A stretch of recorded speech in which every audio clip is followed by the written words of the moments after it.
this opportunity. Thank you. This business and this opportunity has actually allowed myself and my family to move to Miami, Florida. So we've been here the past year and it's been amazing. And I wish this for every single one of you, because with this business, we have time, location freedom. We can do everything our hearts truly desires. And you know what? Make a difference in this world.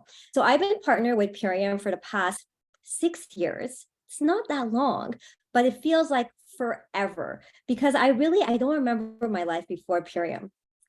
And my mission with the Million Mom Movement actually began a couple years ago, 4 years ago, when my son became sick.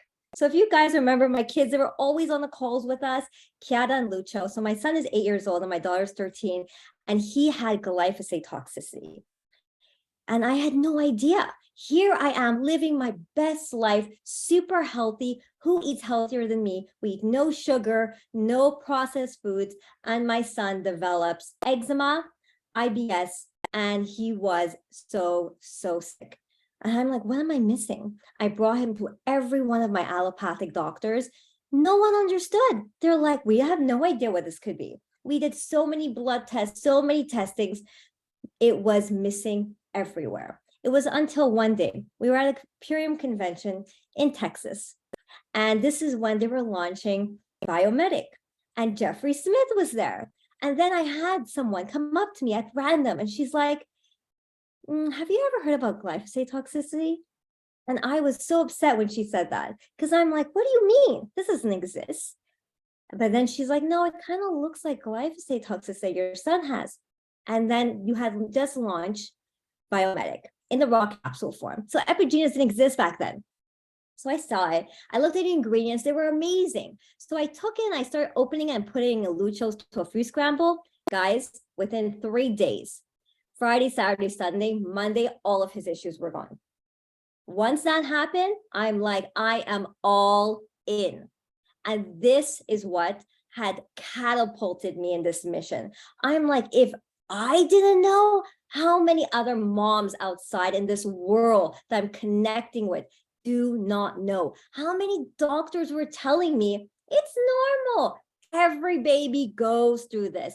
They were making me feel this small. And my background is in medicine. So I'm like, if I'm on the back end and they're talking to me this way, how are they talking to each and every other woman, mom out there? And this is absolutely unacceptable. So here I am today, being very loud with our mission. And we need to be sharing it forward and passing it forward. I know it's a great way, inviting other enlightened souls, man, woman, caregivers onto this call.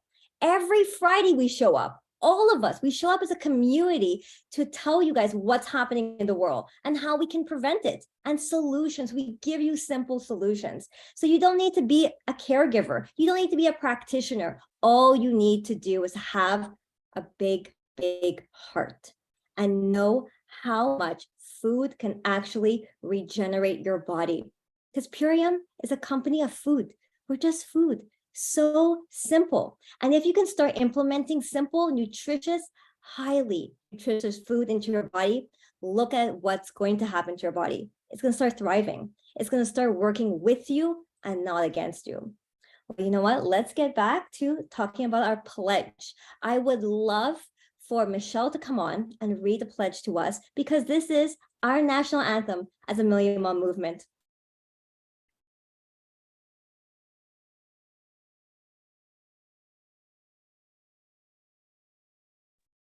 There we go. Hi, everyone. Thanks so much. It's so true about having a community of people that you could talk to and lean on, and this is so important. I recently had a procedure done where it was really uncomfortable to talk to the person doing the procedure just about what was going to be happening, how the procedure would go, what they would be using on and in my body for the procedure. So I feel like this community is so important. I really look forward to these calls. I really look forward to being here with you all. And it's just been such a pleasure to be on the council for the past month and to get to know everybody. This is such an important mission for me. So our pledge really sums it all up, and it helps us throughout our day to remember what we're doing this for. So the pledge is up on the screen. Do you guys need me to share it? You got it. Okay, great. I pledge to defend the health of myself and my family. I pledge to choose organic foods that are minimally processed and free of man-made ingredients. I pledge to read labels and educate myself on all aspects of clean living. I understand that my actions today will positively impact the health and environment of future generations. I am committed to sharing this movement of many. I am the Million Mom Movement. And we are the Million Mom Movement, and we're so happy that you're here. And with that, I will pass it back for this exciting presentation today.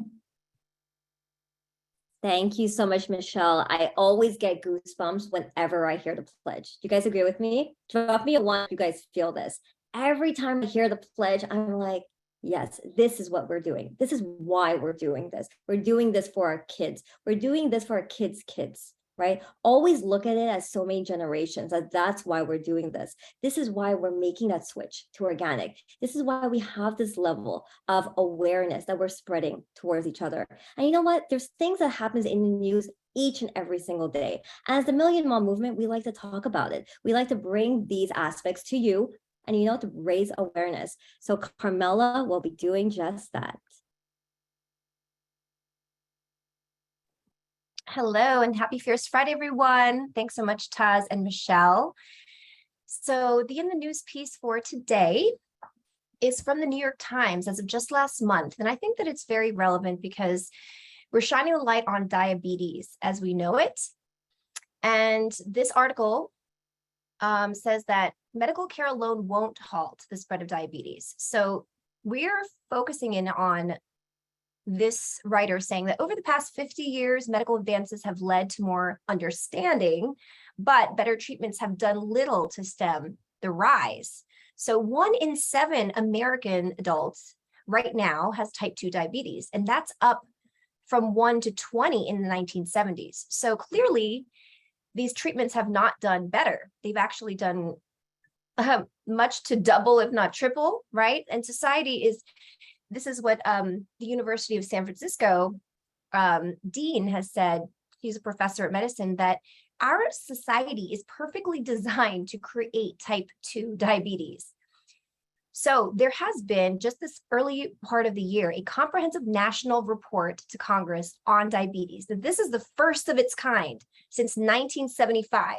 So we know that this is an issue in our society, and we are trying our best to do, well, the government is trying to do their best. So what are they doing? Let's take a look at this article.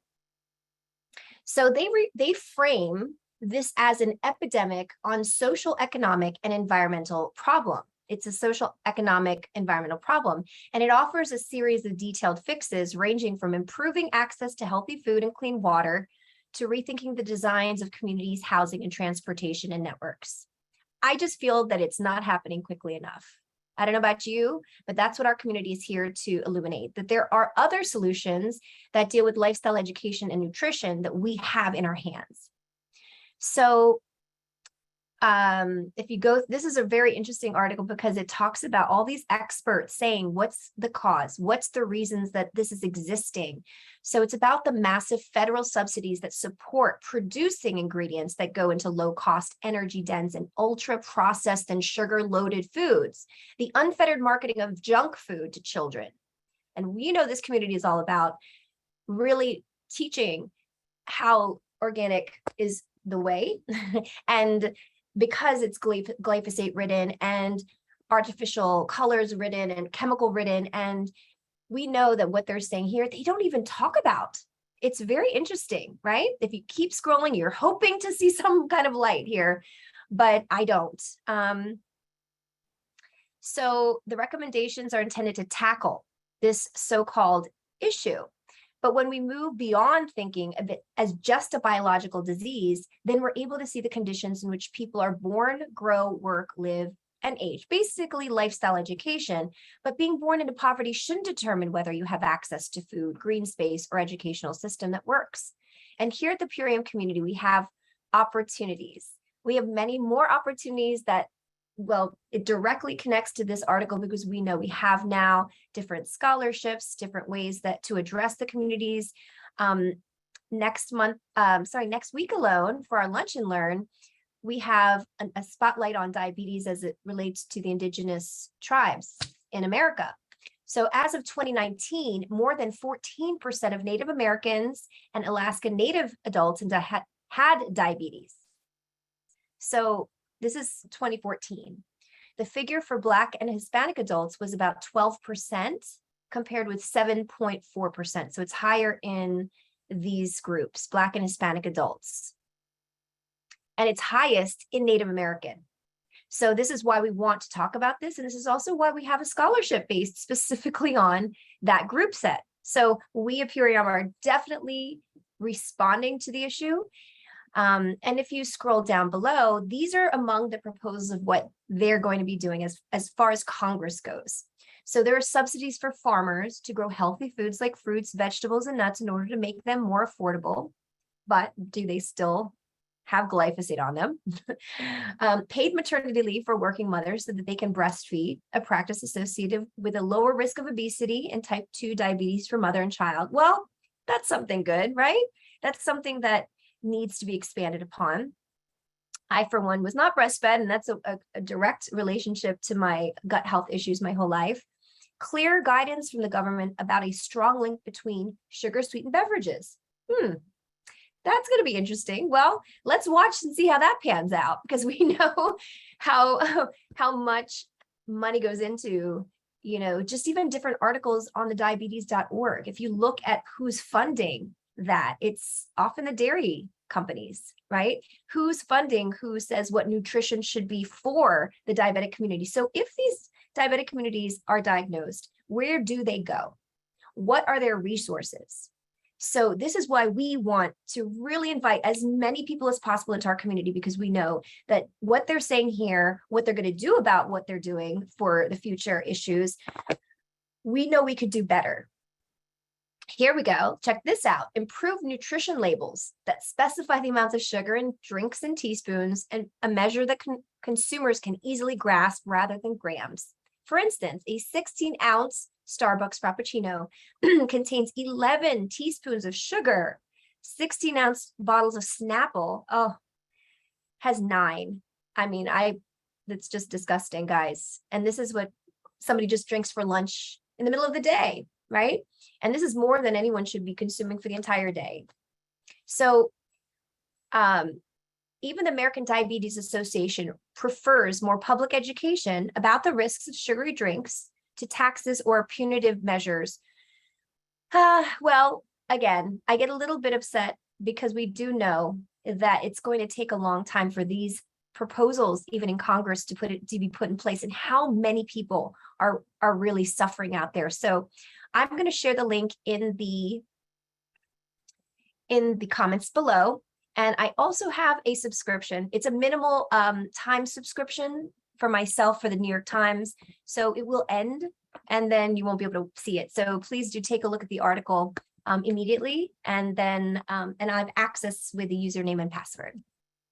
Thank you. I pass the word. Thank you so much, Carm. Like, listening to this, you know what Carmel was talking about, look at the funding. So when we were looking at where are we going to send people? If you develop diabetes, where are you going to go? So we're like, let's look at diabetes.org, right? Of course, the first pages, we're like, this is all paid by the dairy industry. Always look at who is being funded, okay? Follow the money. This is the level of awareness we talk about, that we stress in our community. Always look at where is this leading to, right? What exactly are they trying to say? They're talking about healthy eating, dairies everywhere. How is this linking up? But once we understand who they're funded by, now we understand. And when you were talking about where's the light, we know we are the light. We are the light, that we're shining our light on each and every single person that we're encountering. If we can encounter someone and we can change their life through nutrition, I mean, imagine the impact that we are doing. And we are doing this impact together. So let me tell you a little bit about my background. So my background is actually in genetics. So I worked in genetics for lots of years. And now I'm a functional medicine doctor. And I have a lot of patients. So Wednesday, I was telling my council members, I had 6 patients who had diabetes. And I'm like, isn't that interesting? But what's beautiful about Purium is that you don't need to be a practitioner. All you need is to have a caring heart. I'm a mom of 2 at the end of the day, and I'm here to help people, right? So I had 6 people who got diagnosed with diabetes. Of course, poverty is one issue, but how about the other end, right? So right away, when I have conversations with people, they tell me I eat fully organic, I'm super healthy, I have no soft drinks. Okay, but then their blood work gives me a completely different perspective. I'm like, well, your blood work is saying that you are eating the standard American diet. And they're like, how? We don't eat any junk food. So it's up to us to show them what junk food is and what is gut permeability, what's happening in their microbiome, because this is something in diabetes that they're not linking up and they're not explaining enough. And we as a community, we need to explain it, right? Once you have diabetes, you can develop thyroid issues, cholesterol. It's a cascading effect of a downward spiral. And I'm going to show an image later on of what a healthy cell looks like and what a non-healthy cell looks like, just to give you an example. So a lot of my findings are with the people I work with. So I like to do my own research and have my own people and be like, well, this is exactly, once they start changing their nutritious and having nutrient density foods, then their whole life changes. So I want to introduce one of my brand partners. For me, she's the ultimate expert in diabetes. Okay, whenever I think about diabetes, I think about her. So she has this in her family, and her son actually has type 1 diabetes. So she's a mom of 3, and I would love to have her come on and maybe talk a little bit about the signs, whatever she wants to share. Oh, and Sherry Prakop. Go ahead. Yeah, sorry about that. That's okay. Thank you so much, Taz. Thank you for all the council members.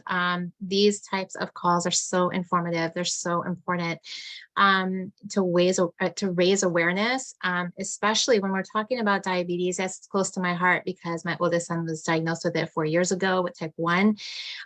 But because since then I've come across so many misconceptions about this disease, both the autoimmune condition of type 1 and type 2. So I guess what I think is so important to talk about first would be some of the signs. And the signs for type 1 and type 2 are vary a little bit. There's many signs that could be confused by both, but then there's a couple that are different. So I'll start with the ones that are similar.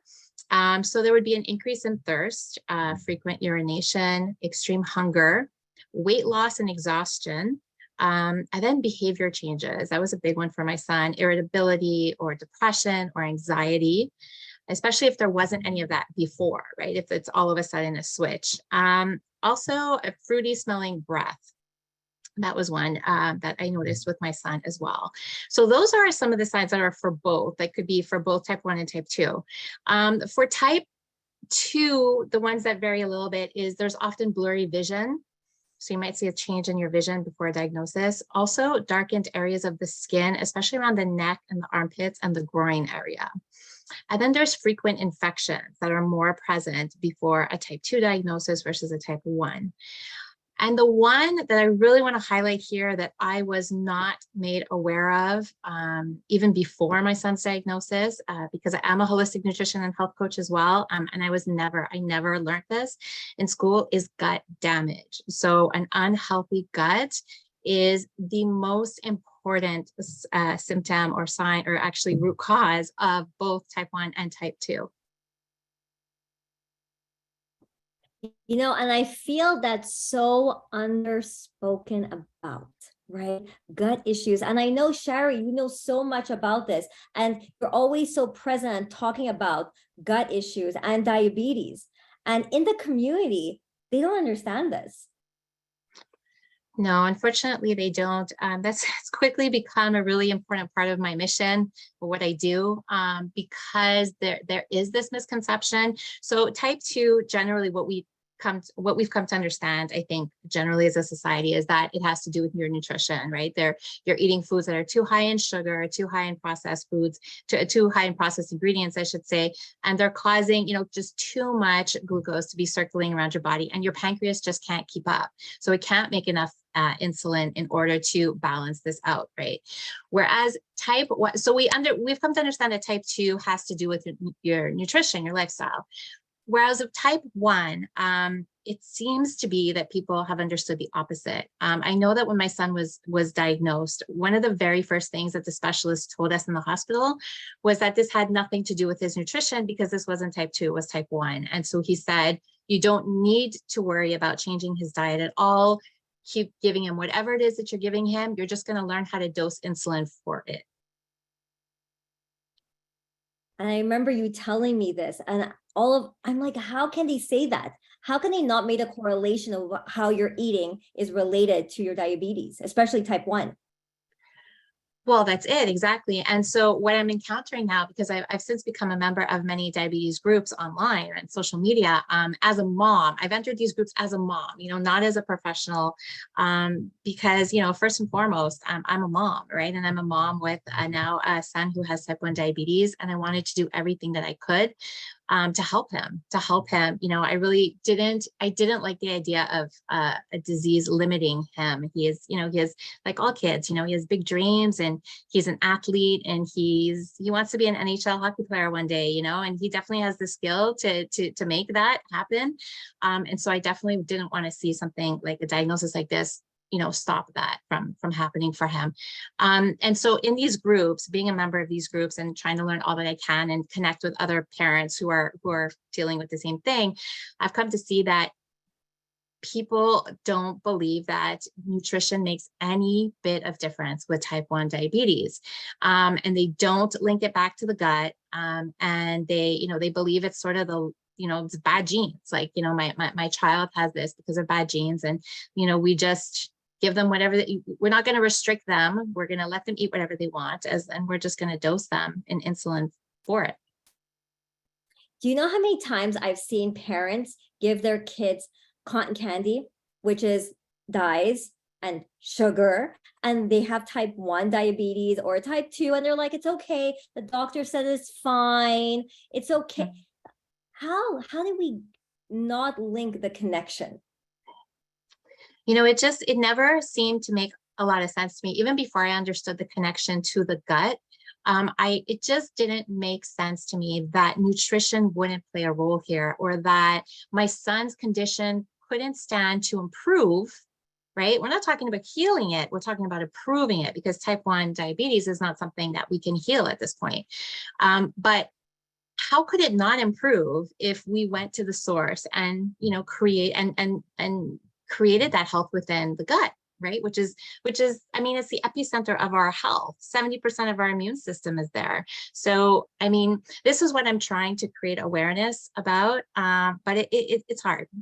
It's difficult, because I think in order to open up to the fact that, okay, there's something we can do about this, I think that the way, especially where type 1 is concerned, I think that it's presented in such a way to people as, this is an autoimmune condition, your body is attacking itself, and we just don't know why. And so it leaves people feeling very powerless, right? Like, this just happened to me, and I don't, there's nothing, I don't know what to do. My body's attacking itself. And so I just have this medication to take now. When really, I think we need to be shifting that conversation to, this is happening. Your pancreas isn't producing the insulin, and it most likely never will produce enough insulin again. However, by healing the gut and, creating, and giving a whole, flooding the body with cellular nutrition, and healing the permeability of the gut, so therefore the body can actually absorb all of the amazing nutrients that you start to give it, well, then we can create health within the body with diabetes. Absolutely. So in allopathic medicine, your A1C, because right now we have something called an A1C challenge, right? So in allopathic medicine, 4.8 to 5.6, this is considered normal ranges, okay? In my opinion, in my functional medicine doctor opinion, 5.2 is my number. Okay, if it's anything above that is a red flag for me, because I like catching things before they actually materialize, before they actually happen. Okay, so that's in my opinion. So I'm going to share screen of something that I always, this is what I normally share to people when they come to me, when I check their blood work, because I read the blood work all day. And when they come to me and I see all of their levels, so what happens with diabetes? It's not just your A1C levels are high. Your triglycerides are high, your cholesterol is high, your thyroid's not working. I mean, guys, it's a whole effect. Your liver, there's so many things that starts materializing in your body. And then when I talk to someone, they're like, yeah, but I eat super healthy. And I'm like, yeah, according to your blood work, this is what it's saying you're eating. And most of the times they're very shocked. The ones who aren't, they understand they have to make lifestyle choices. But most, they're like, we don't eat any of this. But we have to start understanding that, if you're having a lot of white sugars, white flour, all of that converts into sugar. White potato, this all converts. We have to look at food that has loss of color. And you know what? We love here at Purium, green juices, right? We're going to talk more about that. So I tell them this is what you need to be eating, right? Healthy, nutritious foods. So I want to talk about a little bit about the normal cell, what it looks like. So in a healthy cell, the first one's a healthy cell, okay? Insulin opens the glucose transporters. Do you see how they each have a little receptor? Okay, so these are the insulin receptors. So the insulin goes where it needs to go, and then the glucose goes where it needs to go. But what happens? And if you're working out, great, you should be, because this is exercising everything. But when you get an insulin resistant cell, what happens is the body becomes exhausted. It becomes exhausted. It's no longer binding to its markers. It gave up. It's like, forget it. I can't do it anymore. So now your insulin is barely being bind to any of those receptors, and your glucose levels are everywhere. So you're asking yourself, where does my glucose go? Do you guys have any idea where your glucose can go? There's two places your glucose level will go. It'll be stored as fat. So this is why a lot of people, once they have elevated A1C levels, start gaining weight. The second one, the most important one, it gets stored in your arteries. This is why having diabetes is a #1 contributor to having heart attacks. I don't say this to scare people, but I mean, it's a level of awareness that if you have type 2 diabetes, you are at risk of having a heart attack. And I have to share that I have someone the last 2 days who was 34 years old, who had type 1 diabetes, and he just passed away from a cardiac arrest. And I was thinking to myself, is this a time to be sad, or is this a time to be even louder? Louder. And to spread this message and to let you guys know this could happen to anyone. We need to make changes today. And if you know anyone in your life that has this or has any pre of these conditions, they need to start making changes. And starting the Ultimate Lifestyle Transformation, this is our ultimate, easy, simple way. Shari, do you want to talk about anything else to look for?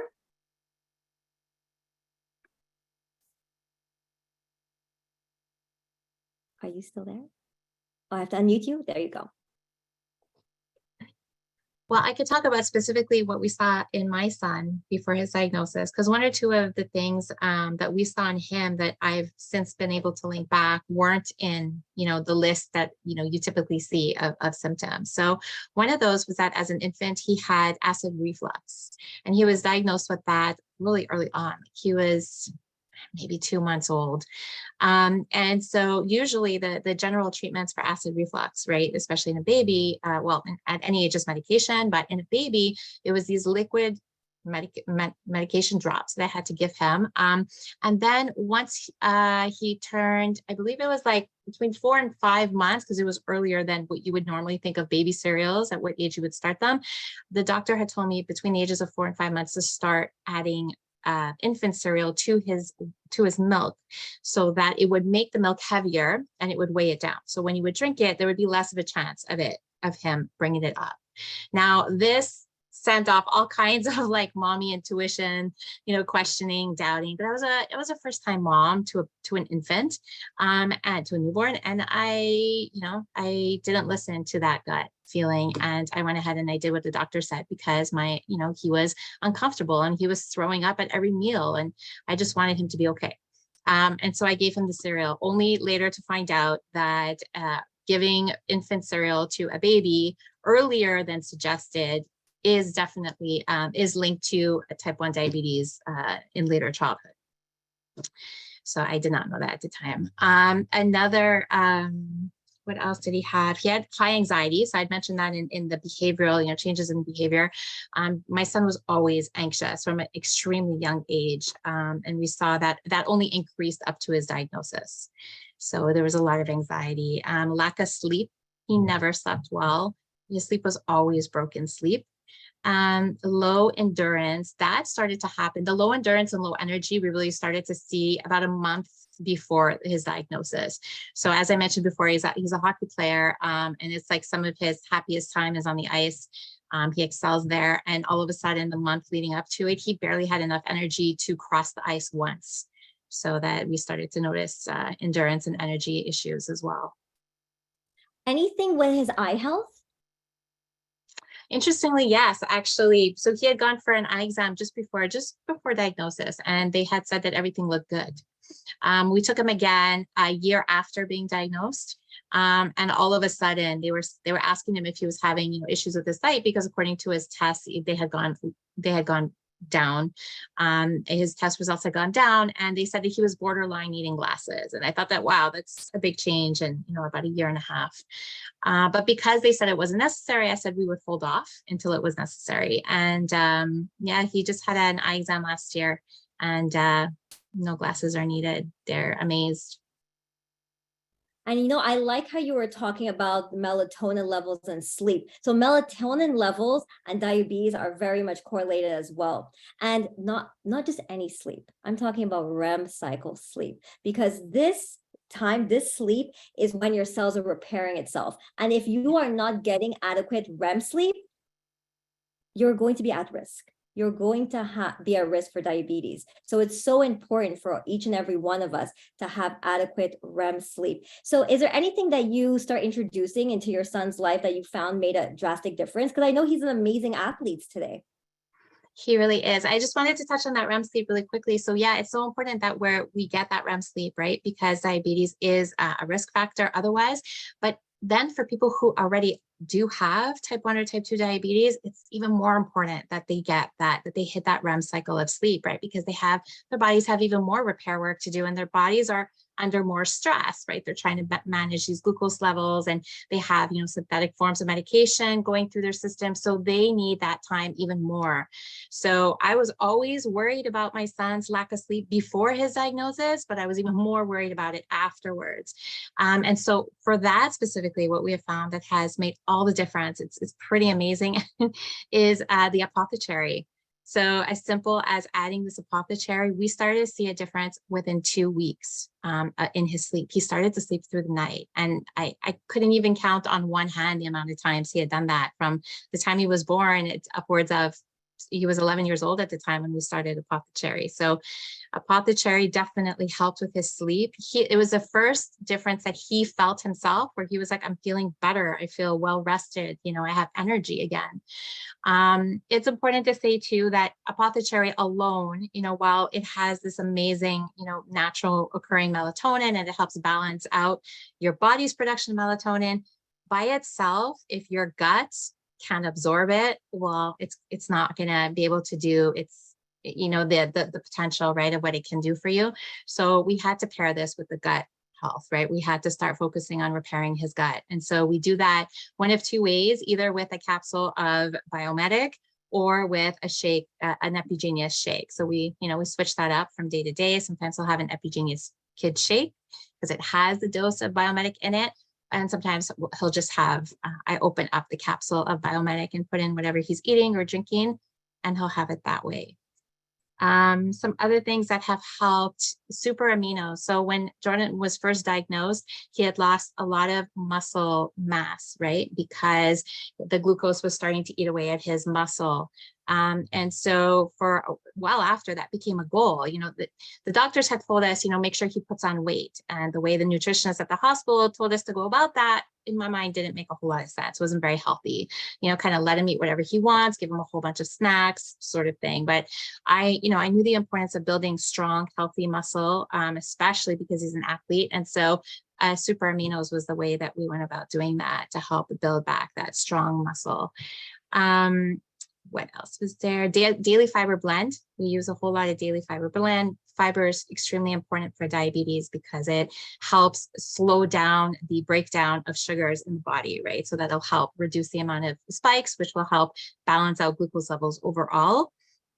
Speaking of balancing them out long-term, biofruit has been really important that we've added as well, because fruit is really important. It gets a bad rap with diabetes. Oftentimes diabetics are told to stay away from fruit, but actually the types of fruits are really important, and the more fruit, the better. And biofruit has that perfect, you know, they're all nice. They're tart fruits. They're not those super sweet fruits. And so it's a great way to get a whole lot more fruit into the diet, which is actually proven to help improve overall management of diabetes long-term. And then we have my favorite, which is the barley grass. So barley grass has made the biggest difference, I believe, since we've added it. We used to do with celery juicing. Celery juicing has benefits, but there's a lot of issues with that, right? The quality of the celery, the amount of nutrients in celery today versus couple of decades ago, and it's slow acting, whereas barley grass I found really helped in the moment. So if he was experiencing a glucose spike in between meals, just giving him a little shot glass of barley grass juice really helps to bring those levels down. And then taking it preventatively every day is really helping to balance his glucose levels. I love it. Thank you so much for sharing. And you know, doesn't matter how healthy you think you're eating, if you're not repairing your gut, you know what happens? You're not absorbing. So the number one vitamin that I've noticed, well, it's not really a vitamin, it's a hormone, is vitamin D. Okay. People who have diabetes are very low in vitamin D. It's because they're not absorbing nutrition. So you must pair it with the ultimate gut repair. And for me, that is Biomedic. Thank you so much, Sherry. Okay, I want to introduce my other brand partner who is incredible human, and she's changed the life of her father. And I can't wait for you guys to hear her story and connect to her because she's truly incredible. Okay, the floor is yours, Alice. Thank you so much. This call is just so amazing because it gives us hope, and now we're understanding the problem. So hi everyone, I'm Alice. So I started my journey with Purium in the UK 3 years ago. It's slightly different over there. And when I did begin it, I was living at home with my parents. My life had fallen apart, so I was at home living with my mom and dad, which was annoying. But on the plus side, they got to see my transformation with these foods. They watched me reverse my leaky gut problems. Biomedic literally saved my life. So much as they're very skeptical about it, you know, my dad's a very traditional British man, like I'll eat steak and stay up all night eating chips and snacks, and yeah, really unhealthy. He doesn't sleep. So I've since moved over here. Now I live in Mexico because of this opportunity. But my dad, about a year ago, my mom and dad called me, and he said, well, you know, I didn't want to tell you I've had the diagnosis. I've got type 2. And the family was really, really worried. And he said, you know, they want me to go on medications. And I was like, oh my God. But I also was like, this is amazing because I've been doing this for 2 years now. I've learned so much about diet and nutrition. I've been on so many calls. I was like, I think I can help you. And he was like, that's why I called. He's a proud man. He never wanted to ask me for help unless it was literally dire straits. So I was like, I'm so grateful that you did, Dad, because give me one chance to try and help you here. And my upline is Sarah Brando. She's a famous plant-based nutritionist, and she's really amazing at helping with diabetes too. So I got them on a call together, and she said, well, you know, I want you to go on, in England, it's the 10-day transformation. We don't have a 30-day. She went, even that, go organic, whole foods, plant-based, go to the gym. That's it. So he was writing down notes. My mom and dad were like writing down notes. And I was like, this is amazing. Oh my God, he's listening. This is so good. And he went on his way, and I was following him through his journey. I remember he got his first green juice and he took the picture drinking it, and he was like, oh, it's actually really good. And I was like, I know, I'm addicted to it. It's the best drink in the whole world. Oh my goodness. And he was like, wow, I'm feeling so good. I'm never hungry. I'm sleeping, because he's a musician. So he is up all night and works all day and up all night. So he's had this cycle for years, which obviously now we've learned. So he was sleeping, he stopped late night eating, he was going to the gym. He was like, I'm vegan now, Alice. I was like, oh, it only took you 9 years. Brilliant. I've been doing it for that long. Don't listen to me though. And he was like, these foods are incredible. So 10 days, this is the bit that got me. It was 10 days. I thought it would take a while. He went back to the doctor and they were like, oh, you should have been on your medications. And they did all the tests and they were like, you don't have diabetes anymore. You're completely free. What have you done? And they could not believe, they literally, their minds were blown. And this was the scary thing. They were all mind blown. They were like, oh, we need to speak to this center and this center, because we didn't know. The doctors didn't know. They had no idea. And they were like, what did you do? He was like, well, I went on my daughter's protocol of her, green juices and her this, that, and the others. And I went vegan and I started going to the gym. And they were like, you're a medical marvel, is what they were saying.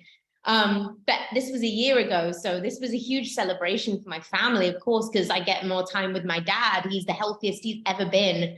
So that's my biggest win in the business, is like, wow, I get more time with my dad, and he's much less grumpy and he's much happier and he doesn't have diabetes anymore. So still a year on, he sends me his pictures of his morning juice and he's living it, and he's lost like 30 pounds and he's just the best health of his life. So that's my greatest story in this business, is helping my dad, and just to share that no one needs to have this type 2, no one needs to have it. It's completely preventable and reversible this way. And my dad's living proof of that. So yeah, that's my story with my dad. So much, Alice, for sharing your story. What a blessing you are to your dad, to be able to change his life and to have him around. So beautiful, and I understand how the nutrition works. We know it works. There's no doubt that this nutrition works. But what I was hearing from you, Alice, how third-party validation is so important, because it's our parents, the people closest to us, tune us out. Does that happen to each and every one of us? They tune us out. So linking them to a third-party validation really brings life to everything, which I'm sure, Alice, is something you've been saying for years. By hearing it from someone else, he got it. So that's so beautiful. So I'll pass it to Carmela to invite her amazing guests as well. Thank you. Wow, I love that story. Thank you so much for sharing it, Alice, with our community. I did not know your story with your dad. And I have a guest as well. It's also dad related. It's so exciting to have this flow of shares. And her name is Kendrina Rodriguez. I'm going to come unmute her, but basically I'd love for her to share her story as it relates to diabetes in her local town in Texas. Let me find her. Yeah, I'm here. Oh, you're here. All right. Can you hear Please me? go ahead. Yeah, so hi everyone. Yeah, I'm really happy that this is a topic in and of itself with respect to diabetes, since it affects so many people. So yeah, Carmela mentioned my hometown, well, at least, yeah, where I grew up mainly, which is the southernmost part of Texas. It's the county is called Hidalgo County, and it's actually ranks highest in the nation for diabetes. I don't know if it's necessarily number one right now, but in the last 20 years, it's definitely been like number one, if not like in the top 3 continuously for diabetes.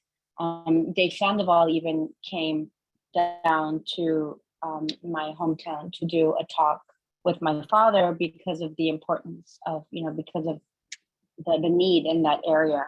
And so I mentioned my father because my father is a heart surgeon. He doesn't specialize in diabetes, but he knows a thing or two about health and sort of where is that? It's South Texas. It's right on the border of of Mexico. It's the southernmost part of the southernmost tip of Texas.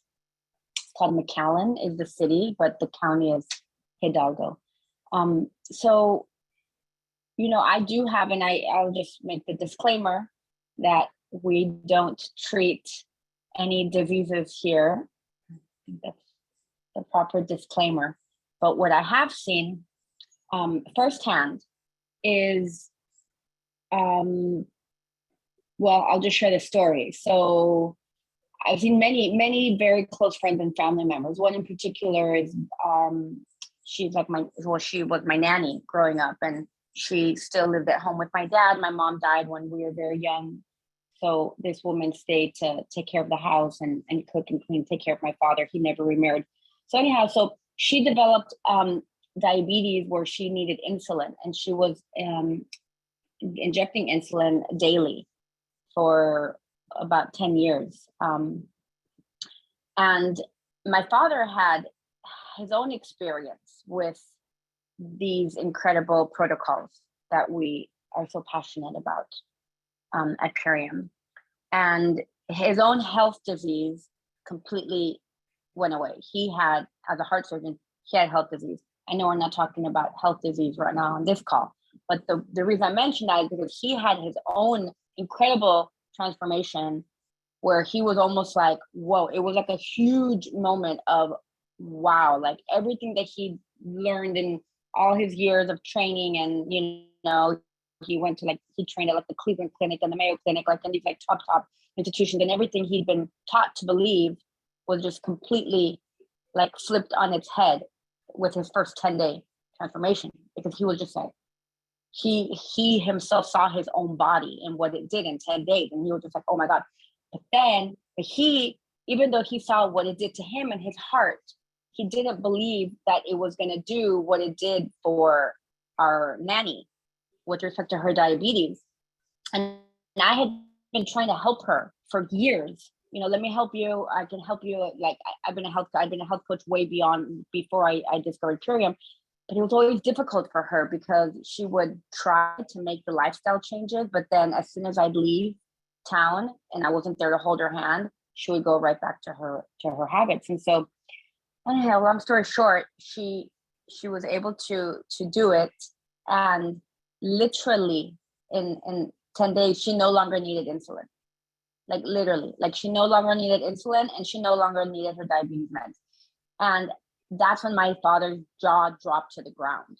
And he was there because she lives in the house with him, checking every day, like checking her levels. And literally he had like this, like he was speechless. And that's when, you know, his whole practice changed. He really started to, you know, he used to even say, I want to put heart surgeons out of business. Like, and he used to tell people, like, you don't really need heart surgery. If you want, you can talk to my daughter and she'll help you do it another way. But so based on, you know, that, like when I saw what it did for Maurilia, my nanny, who had been insulin dependent for so many years, I made it a mission to help as many people as I could in my community. Like so many of my friends, parents, and even one of my friends, she's another brand partner, her husband, her mom, both of them completely, their diabetes was reversed. I mean, it's so many examples that I can think of, or that I know that I were a part of, you know, my organization. And yeah, so I witnessed it firsthand. And to this day, so Maurilia did her first transformation. This was now going back like 6 years, maybe, or so, 5 years. To this day, she's still medication free. And she never had to go back on insulin because she was able to make it a long-lasting lifestyle change. And that's really the key. And that's why these protocols are so powerful, because they provide, well, what I saw in my firsthand experience was that it gave her that powerful and so rapid shift to where she was able to succeed at maintaining the lifestyle change. Like the cravings didn't creep back. She didn't feel like crazy, like by giving up the sugar and stuff. She ate a lot of bread and she drank a lot of soda.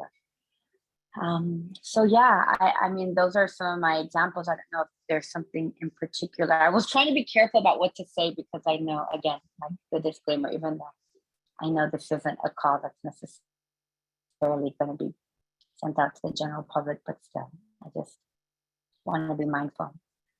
No, that's great, Kendrina. Thank you so much for sharing that, because I know how passionate you were when this happened with your nanny, but also just converting the mind of your father, who's an allopathic doctor for heart. So Taz was talking about the connection to heart health with diabetes, and we do want to have less people on the operation tables, right? And this is exactly when you have an actual surgeon whose mind is shifted, what can we do by little love and confrontation within our own families? And we want to empower all of you in the community to really have that third party validation, that third party that brings this information into their scope of awareness.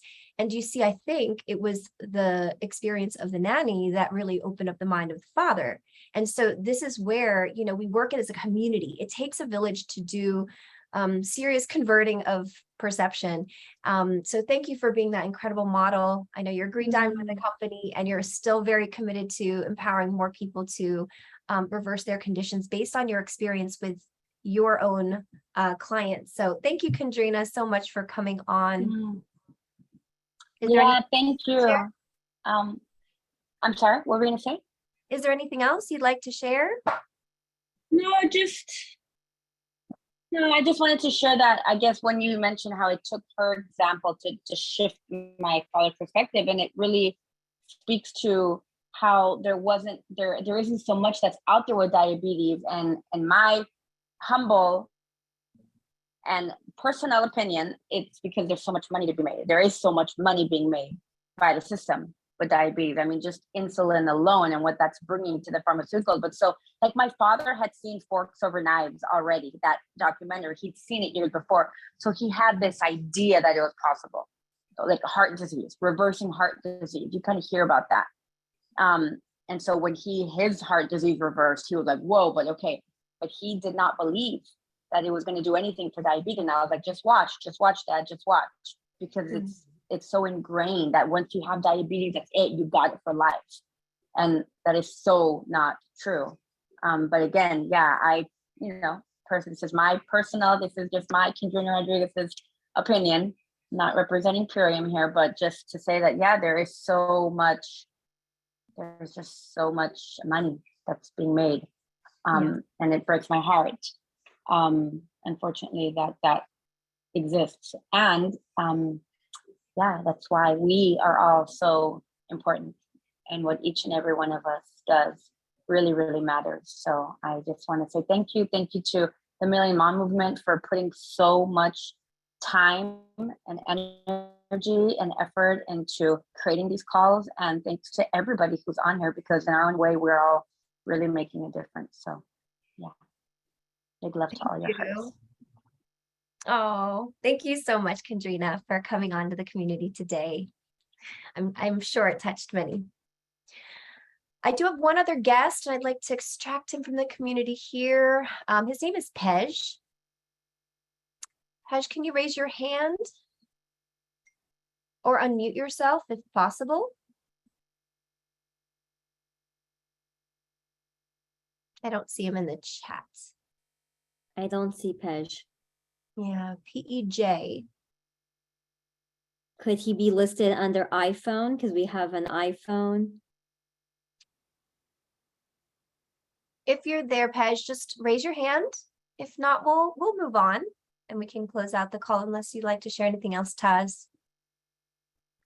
No, I think it's, do we want to have any Q&A? I don't think we have time, right? We don't have time for a Q&A. So maybe another time we can have Ask the Council, and you can bring your questions, write them down, have them in an area where you can easily find them. And when we do Ask the Council, you can ask all your questions. So I think we'll close up with Naeva for our call to action. Awesome. What a great presentation. Thank you for all the guest speakers and all the experiences you brought to the table today. Incredible presentation. I've learned so much, and I'm so excited just to be able to bring this to our communities, to the table, right? Because if we don't know these stories, then it's harder for us to share from an experience. But now that we've heard these stories, we have stories to tell as well. So take these stories and share them with the people that you know and love that are suffering from diabetes or that know somebody that is suffering, because stories is what truly is what we do here, is sharing stories, right? We're not selling products, we're not selling Purium, we're sharing stories that have impacted lives. And that is what's going to inspire more people in our community to join us and to learn more and open up their minds to the possibility of what's possible when you give yourself proper nutrition. So next week, I want to go ahead and let you all know, next week, we're going to have biohacking beauty. That's going to be a really great one. We're going to be talking about the dark berry and creating collagen. So if you know people, or if you're interested in learning more about that, join us next Friday. And also, we have a special announcement. This next Wednesday, we have a lunch and learn about diabetes in Native communities. So we saw that on the article earlier, that it is prevalent in underserved communities. And so we really want to talk about that more on our next lunch and learn. So if you know people in these underserved communities, please invite them to our lunch and learn to come learn more about how this is affecting their communities and what they can do about it with incorporating more superfoods, right? We really want to empower them with tools. So lunch and learn next Wednesday, 12:30 Pacific. And our call to action. So every week for the past few months, we've been doing a call to action based on the foods that have high levels of glyphosate in them. We work with the Detox Project, which has done tests on so many of our conventional foods and has a whole list of the foods that contain the most parts per billion of this chemical glyphosate. So I'm going to go ahead and share my screen with you all. And I'm going to ask you to go over to Instagram in just a minute and help us with our call to action. So this is the list we've been working off of. It's the glyphosate contamination report from the Detox Project. So you can just go to detoxproject.org and then you can go to report and it will open up this whole long page. It's, you know, you can see right here, it's like 25 pages long. So I already started scrolling down here, but we're on number 30 today. So we've already gone through this whole list that I scrolled through right now as all of the calls to actions that we've done over the past few months. So congratulate yourself if you've been participating. Thank you so much for helping us make these companies aware that we're concerned about this chemical in our food. And this chemical gets in our food because it's sprayed on the ingredients that they put into these different foods, right? So it's really educating them that, hey, let's stop using the ingredients that are sprayed with glyphosate. So the one we're talking about today is Off the Eaten Path. And it is a non-GMO labeled product. So, you know, a lot of us look at non-GMO and we think, oh, that's better, it's non-GMO. Well, non-GMO doesn't mean organic. And right above, you'll see the one that we called last week, and that one was organic, and it still has parts per billion of glyphosate contamination in it, right? So we want to make these companies aware that those labels still aren't rock solid on making us feel assured that those foods are good for us. So we're letting them know that we're aware there's glyphosate in this food and that we'd like them to make some changes. Let me get to my other page. So the call to action is to go to Instagram, to their Instagram page, Off the Eaten Path. And I didn't have time to go make a comment today yet, but I would just go choose probably the very top one. And, or maybe we'll go to let's use the one with the chips on it. So the 6th one in is these Off the Eaten Path veggie crisps. And so, you know, and this again has the non-GMO label on it, but it doesn't have the organic certification, which is really what we're looking for. So if you'll join me, go over to Instagram as soon as you hop off this Zoom and go ahead and leave a comment right here. And let's just load them up with some comments. This is friendly activism. We're just making them aware. So we want you to send a similar message to what we've sent in the past. Hey, I've just become aware that there is glyphosate in the ingredients that you use in some of your foods. And I would like to ask if you're, you know, phasing it out, if you're planning on doing anything about it. And then take it a step further, take a screenshot and share it in your stories and tag the Million Mom Movement so that we can go ahead and share that in our stories as well. So I will go ahead and leave my comment on there now as soon as we hop off this Zoom. So please go over to Off the Beaten Path on Instagram, do your call to action on there. Please help us move this movement forward, and we'll see you all next Friday, or actually on Wednesday, and then on Friday. Back to you, Taz. Well, thank you all. We'll see you all Wednesday and Friday. Thank you for every single one of you. And next Friday is the Superfood Beauty, right? So we're going to be talking all about collagen support and how, just looking at each and every one of you, you glow from the inside out. And we're going to show each and every one of you how to do it. Thank you all. Have a beautiful, beautiful evening.